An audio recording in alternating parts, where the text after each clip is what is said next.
C'est un plaisir d'être parmi vous dans Viva Événement, mesdames et messieurs, bonsoir. Au sommaire, dans cette édition, une dizaine de maisons sont démolies de force illégalement à Ambatrouk dans la matinée de mardi. Les députés Mapar sont contre l'injustice infligée à des innocents au profit des étrangers. Actualité internationale, le choléra débarque en Soudan du Sud et fait plus de 9 morts sur 138 infectés depuis hier.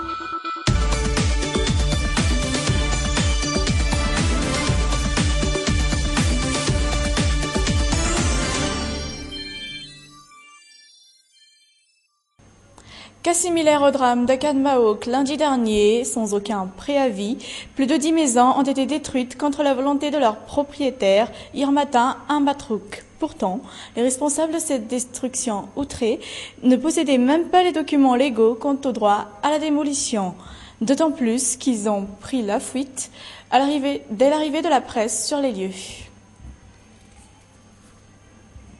Après la démolition forcée de plus de 60 habitations à Akadmaok lundi dernier, les députés du Mapar sont venus apporter un réconfort aux victimes aujourd'hui au nom de l'ancien chef d'État Andradouel. Ils ont réitéré leur mépris pour l'injustice infligée à ces désormais sans-abri au profit des étrangers. Les détails dans ce reportage.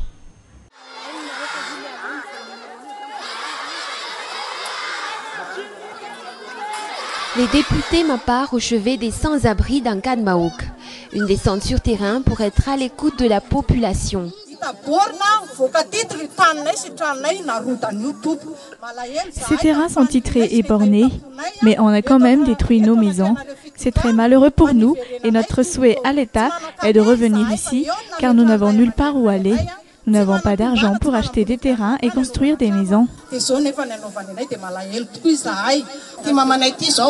Voici ma mère. Elle a maintenant 90 ans. Après son mariage à l'âge de 20 ans, elle a déjà habité ici. Aujourd'hui, ses enfants et petits-enfants, ainsi que ses arrière-petits-enfants, qui sont au nombre de 60, ont tous vécu ici.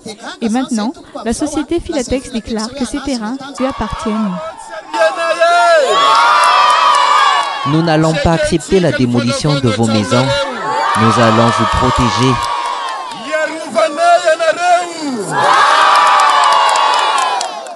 Ils ont également transmis le message du président fondateur de la plateforme politique, ce dernier qui leur a offert un toit, même si c'est provisoire, un sac de riz et un peu d'argent.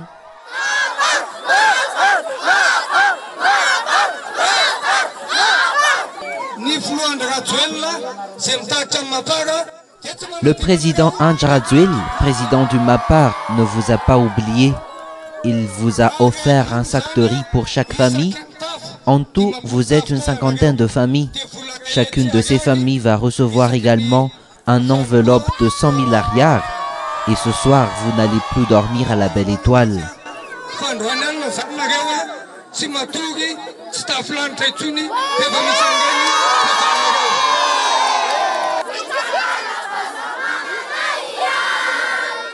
Pour les députés Mapar et les sans-abri, plus question d'accepter les démolitions de maisons et l'octroi de terrains aux étrangers.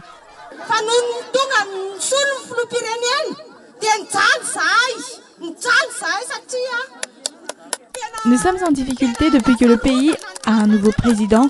On a détruit nos maisons. Cela nous rend très tristes. Aujourd'hui, le Mapar d'Andradouel est venu à notre rescousse. Où êtes-vous, très chers dirigeants?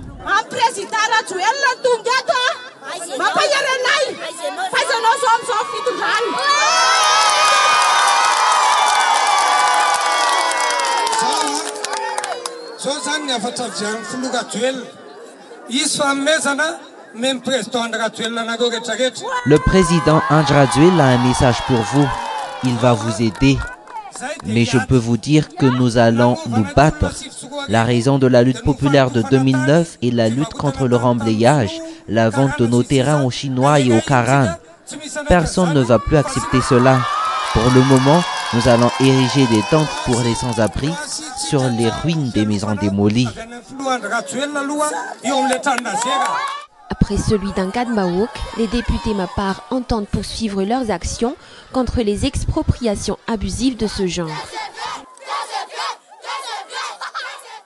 Mampielbebuliantanaren, un don des missionnaires norvégiens. Ce bâtiment datant de 1965 a nettement besoin d'être rénové. Les responsables projettent alors cette rénovation des lieux. Après le décompte, plus d'1 milliard d'arias est indispensable pour pouvoir entamer les travaux, une somme que l'institution ne possède pas. C'est pourquoi une collecte de fonds se tiendra samedi prochain sur l'esplanade Anaakeli. Et sur une toute autre page d'actualité, des étudiants américains de l'université adventiste Andrews University sont descendus à la réunion Kiel hier en compagnie du groupe Afari. Un geste significatif pour redonner de l'espoir aux plus démunis. Mambo Kafechanien et Nzaranjiansu étaient sur place. Une nuit très sombre et trop calme pour Jeannette. Cette mère de famille réside la réunion Kiel avec ses 5 enfants. Ils se sont habitués à vivre ici, malgré eux.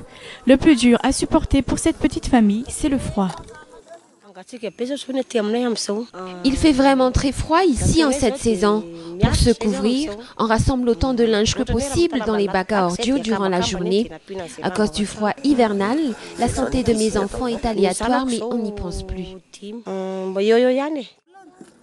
Comme elle, plus de 300 familles habitent dans ce petit quartier qu'est la réunion Kiel, car ils n'ont nulle part où aller. En plus de l'insalubrité, ils vivent ici dans des conditions misérables avec des sachets et des boîtes en carton comme foyer.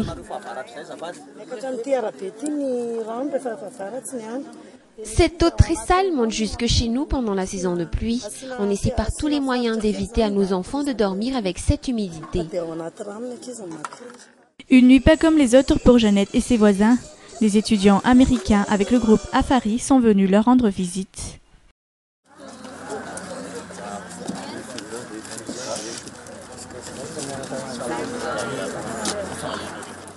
Des visiteurs venus pour redonner de l'espoir et surtout du courage à ces Malgaches en difficulté.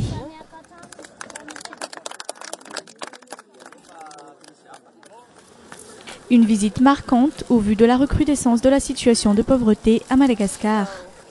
Premier remède à l'extrême pauvreté, régler le problème de l'habitation à Madagascar pour réduire, voire même supprimer les sans-abri comme ici à la réunion Kiel. À part cela, tout le monde sait que les conditions de vie de la société malgache sont précaires aujourd'hui. Les aides humanitaires ne seraient pas de trop, même si ce n'est que pour donner un peu de courage aux plus démunis.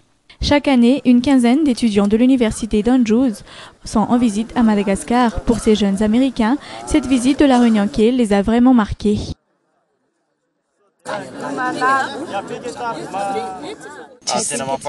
Je suis vraiment sous le choc. Il faut vite trouver un moyen de venir en aide à ces personnes. C'est vraiment désolant et malheureux à la fois. Il devrait y avoir des aides humanitaires pour ces personnes. Leur condition de vie est bouleversante. Je m'inquiète surtout pour la santé des petits-enfants.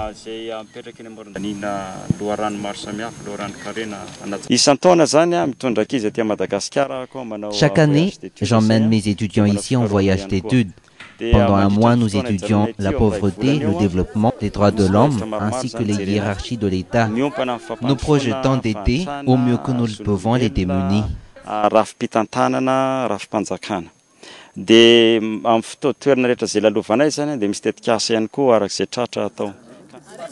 Avant Antananarive, ces étudiants étaient déjà à Anjamasn et prévoient une visite à Tuamasn dans les semaines à venir.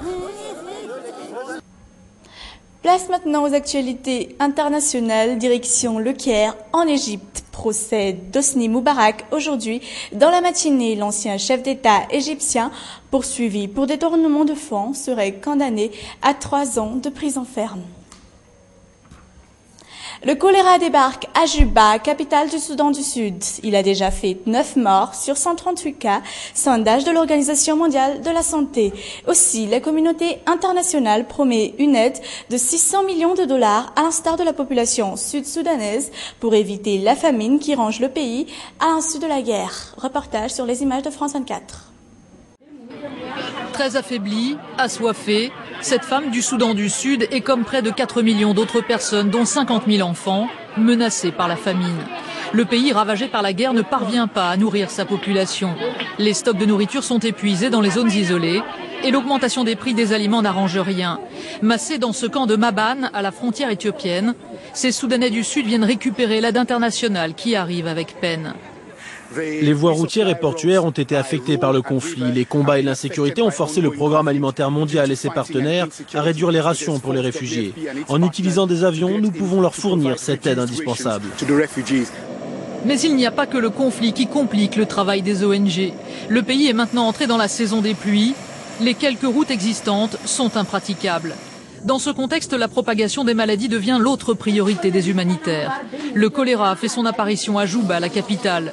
Les principales victimes sont les personnes âgées et les enfants. Nous travaillons avec les infirmières et les médecins de l'hôpital en fournissant des solutions de réhydratation pour les enfants et les femmes qui sont touchées et pour tous les patients. Nous améliorons également la situation de l'eau et de l'assainissement à l'intérieur de l'hôpital. Conscient du désastre qui s'annonce, la communauté internationale réunie ce mardi à Oslo s'est engagée à verser plus de 440 millions d'euros, le double des fonds disponibles pour la crise humanitaire au Soudan du Sud. Et pourtant, le compte n'y est pas. Pour répondre correctement aux besoins, 1,3 milliard d'euros seraient nécessaires cette année. Toujours sur la scène internationale, au Nigeria, un double attentat à la voiture piégée fait plus de 118 morts à Jos. Les violences continuent encore dans le pays, malgré la mobilisation internationale contre Boko Haram. Et encore une fois, les soupçons se tournent vers cette même secte islamiste. Les Nigérians s'interrogent sérieusement sur les finalités du sommet organisé à Paris samedi dernier. Et voilà, Viva Événement, c'est fini pour aujourd'hui. Je vous donne rendez-vous demain à la même heure. Excellente soirée en compagnie de Viva. Au revoir.